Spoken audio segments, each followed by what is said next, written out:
habang ang presidente ay gumagawa at nag-iisip ng mga paraan kung paano mapapababa ang presyo ng langis at ng mga pangunahing pangangailangan ng mga kababayan Pilipino po natin or yung mga pangunahing bilihin, ang ating Vice President naman mga kababayan, puro ganito ang mga pinagsasasabi. Ito, pakinggan nyo kasi sabi po dito, VP Sara may panibagong batikos sa administrasyon kaugnay ng Middle East crisis. So ito ay play po natin. Binatikos ni Vice President Sara Duterte. Ang ani ay kakulangan ng kahandaan ng administrasyon ni Pangulong Ferdinand Marcos Jr. sa epekto ng nangyayaring gulungan. Oh yes, yung magkaroon ng presidente ng power para hawakan mga kababayan yung pagdedesisyon o pagpapasya doon po sa style tax. Ano po, pakitama na lamang po ako kung ako po ay mali. Anyway, ituloy pa natin. Ngayon sa gitnang silangan. Sa panayam kay VP Sara sa Davao City kahapon, sinabi ng Vice Presidente na taong 2022 pa lamang ay maugong na ang mga balita sa posibleng pagsiklab ng gyera sa Middle East. Kaya naman para sa pangalawang Pangulo, dapat noon pa lamang ay naghanda na ang pamahalaan. Eto Vice President Sara Duterte, panoorin mo at pakinggan mo kung paano ka soplaki ng sarili mong ama. Eto, ano ba yung sabi dati ni dating Pangulong Duterte? Ito po mga kababayang balitang ito ay naipost po noong March 22, 2022. Kasi sabi ni Sara Duterte, 2022 pa lang daw, dapat nag-stock na ng langis mga kababayan ang ating bansa. So ngayon, kung makikita nyo, March 22, nasan ba yun? Yan, March 22, 2022, nagsalita po si dating Pangulong Duterte patungkol po dun sa mga naganap na kilos protesta laban po sa pagtaas ng presyo ng langis mga kababayan. At ang sinabi po ni dating Pangulong Duterte, walang magagawa sa ngayon si Pangulong Duterte nung siya ang presidente noong March 22, 2022 mga kababayan. So ngayon ito pakinggan po natin. Baski sa anong sa protesta ninyo, baski sa anong sa protesta ninyo, yan talaga ang presyo ng langis. Walang magagawa ang mga kilos protesta upang pababain ang presyo ng mga produktong petrolyo. Sa kanyang Talk to the People kaninang umaga, sinabi ni Pangulong Rodrigo Duterte na hindi lang ang Pilipinas ang nakararanas ng hirap sa taas ng halaga nito, punsod ng eto partida pa ha, ang nagbabakbakan pa noong mga panahon na yan, yung pong Ukraine at saka po etong Russia ata. Anyway, tuloy pa natin. Sa lakay ng Russia sa Ukraine. Huwag kayong mga driver, pati everyone, huwag kayong maghinakit na tumataas ang presyo. Lahat ng sa mundo tinatamaan ngayon. Ipinaliwanag din ng Pangulo na hindi naman tayo maaaring mag-imbak ng maraming supply dahil wala nang sapat na kakayahan ang Pilipinas para gawin ito. Ayan o Vice President Sara Duterte, di mo ba pinapanood ang mga pinagsasasabi ng tatay mo noon? Diba? Sinabi ni Sara Duterte mga kababayan na dapat nung 2022 pa lang daw nag-imbak na tayo, nag-stock na tayo ng maraming langis. Ngayon, ano yung sinasabi ng kanyang tatay? Hindi naman tayo pwedeng mag-stock ng maraming langis kasi nga wala tayong sapat na kakayanan. Anyway, tuloy pa natin. Kung mayroon man, mataas kasi agawan sa presyo. Hindi naman tayo mayaman, di unahan talaga tayo. Di ba? Kung may supply man, ibigay doon sa makabayad. Kanina ay muling kung may supply man, edi ibigay na lamang doon sa makakabayad o makabayad mga kababayan. Di po ba? Mismong si dating Pangulong Duterte na nagsabi na hindi tayo pwedeng mag-stock kasi wala naman tayong sapat na kakayanan. At kung may stock man, edi ibigay na lamang doon sa makakabayad. Di po ba? Anyway, tuloy pa natin. Etong kay Sara Duterte bago tayo bumalik dito sa... tapusin pala muna natin to sa kanyang tatay. Nagawa ng kilos protesta ang ilang labor groups kabilang na ang mga super at operator ng jeep sa tanggapan ng Land Transportation Franchising and Regulatory Board upang patuloy na ipanawagan ang pagpapatupad sa ngayon ng 10 pisong provisional fare increase.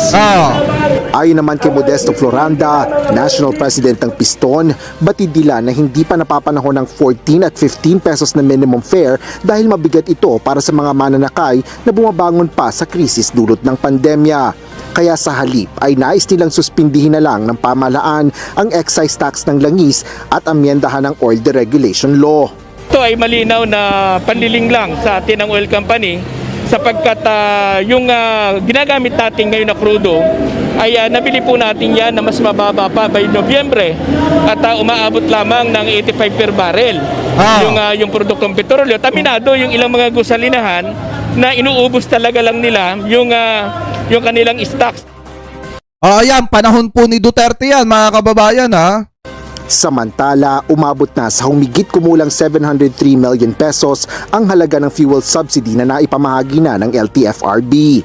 Ayon sa ahensya, nasa 108,164 beneficiaries ang nabigyan na ng tig Magkano yung fuel subsidy ng panahon ni Digong? RB. Ayon sa ahensya, nasa 108,164 beneficiaries ang nabigyan na ng TIG-FRB ng fuel subsidy na naipamahagi. Samantala, umabot na sa humigit kumulang 703 million pesos. 703 million pesos lang, mga kababayan. Yung fuel subsidy sa panahon po ni Duterte. Pero sa panahon po ni PBBM ngayon, ang nakalaan po na fuel subsidy sa mga kababayan Pilipino po natin nasa 3.5 billion pesos. Pakitama na lamang po ko kung ako po ay mali. Ang halaga ng fuel subsidy na naipamahagi na ng LTFRB. Ayon sa ahensya, nasa 108,164 beneficiaries ang nabigyan na ng tig 6,500 pesos na ayuda. Patuloy ang LTFRB sa pagpoproseso ng fuel subsidy sa iba pang mga benepisyaryo. Nakikipag-ugnayan na rin ang ahensya sa Land Bank of the Philippines para mapabilis ang implementasyon nito. Asher Cadapan Jr., UNTV News and Rescue. Diyos ang aming sandigan, serbisyo publiko ang aming pinahalagahan. Ayan, tuloy natin ulit dito, mga kababayan, kay Sara. Ng mga plano kung papaano tutugunan ang mga problemang idudulot ng digmaan sa Gulf region. Ang banta ng Hiyera, narinig na natin yan noong taong 2022 pa lang. So dapat noong 2022 pa lang, naghanda na ang pamahalaan nito. Pero wala tayong nakitang paganda at wala tayong nakikita na pagbibigay man lang ng solusyon sa mangyayaring problema sa susunod na mga buwan at sa susunod na taon. Kita nyo, mga kababayan, ano ba sinabi ng presidente? Maghahanap tayo ng posibleng bansa o ibang bansa na makukunan natin at mabibilihan natin ng langis, mga kababayan, na nasa tamang presyo. At ngayon, mga kababayan, ang isa rin sa ginagawang hakbang ni PBBM na ang kanyang pamahalaan ay yung fuel subsidy sa mga kababayan Pilipino po natin. Lalo na yung mga tricycle driver at yung mga PUV driver, mga kababayan. Maliwanag naman yung inilaan na 3.5 billion pesos ng pamahalaan ni PBBM para po sa mga kababayan Pilipino po natin. Para kahit papaano, matulungan yung mga kababayan natin sa mahal ng petrolyong pinagdadaanan po nila. Lalo na yung mga tricycle driver at PUV driver. Si dating Pangulong Duterte nga, sinabi mismo na kahit mag-rally pa, mga kababayan Pilipino po natin, wala siyang magagawa. Sa pagtaas ng presyo ng langis, at hindi naman pwede na maghanda at mag-stock kasi nga wala tayong sapat na kakayanan. Kung si Digong nga na tatay ni Sara Duterte sinabi yon, anong karapatan mo naman, Sara, na questionin ang pamahalaan ni PBBM? Ganong ikaw ay vice-presidente na iniluklok din ng taong bayan. Di ba dapat kaysa dumaldal ka dyan, maghanap ka ng solusyon? Lalo na at pangalawang pangulo ka ng Republika ng Pilipinas. Anyway, tuloy pa natin. Pasaring pa ng Vice Presidente, kung walang aksyon ang PBBM admin sa epekto ng tensyon sa Middle East, ganito rin aniya ang aasahan ng publiko sa usapin ng maanumalyang flood control projects, kung saan wala pa rin aniyang napapanagot sa... Hindi, magkaiba kasi, mga kababayan, yung usaping pang-national at magkaiba yung usapin dito sa ating bansa. Di po ba? Iba naman po kasi yung issue ng maanumalyang flood control sa issue ng dalawang bansang nagbabanggaan, na kung saan, mga kababayan, kapag ka nangailam ka at nanita ka ng isa doon, posibleng maging kalaban mo yung isang bansa. Di po ba? Anong pinakamainam na dapat gawin, mga kababayan? Kausapin sila parehas at sabihin na baka pwedeng itigil na nila yung ginagawa nilang gera at idaan na lamang po sa mapayapang usapin. Yun ang pwede mo lang isuggest dyan. Pero yung sasabihin mo, natigilan na nila yung bakbaka nila, kakampihan mo yung isa, magagalit sa iyo yung isa. Kaya nga mga kababayan, yung mga sinasabi po ni Vice President Sara Duterte, mukhang mahirap po talagang intindihin yan. Kasi once na may kampihan tayong isang bansa, maalin sa Amerika o kaya Iran, apektado po tayo ng malaki. Kapag ka nagalit sa atin yung Iran, mga kababayan, at hindi na tayo payagan dumaan, doon po sa Hormuz, mas malaking problema naman. Kapag ka naman nagalit sa atin yung Amerika, mga kababayan, at tayo yung girahin ng mga yan, sobrang laking problema naman. Kaya nga ang pinakamaina, mga kababayan, pagsabihan sila na baka madadaan nila sa mapayapang pag-uusap yung pinagtatalunan po nila kung meron man. Anyway, ituloy pa natin. Sa isyu ng katiwalian. Mag-iisang taon na yan, hanggang ngayon wala pa rin nananagot sa flood control scandal. Huwag ka mag-alala, Sara. Pag na-impeach ka, sunod-sunod na yan. Nangyari sa 2023, 2024, 5 budget.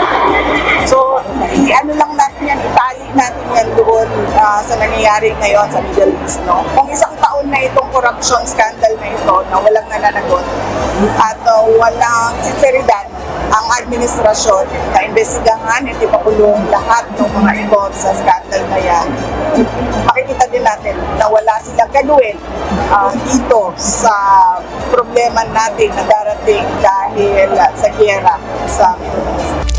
Ilan sa mga kinakaharap ngayong problema, hindi lamang ng Pilipinas, kundi maging sa ibang mga bansa. Ang labis na pagtaas ng presyo ng mga produktong petrolyo. Nauna nang ipinag-utos ni Pangulong Ferdinand Marcos Jr. ang pagpapatupad ng 4-day workweek sa ilang tanggapan ng gobyerno upang makatipid sa konsumo ng langis at kuryente.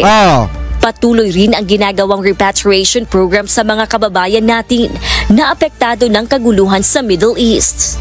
Kahapon ay ipinag-utos na rin ni PBBM ang agarang distribusyon ng 5,000 pisong fuel subsidy sa public transport drivers na pangunahing apektado ng mega oil price hike.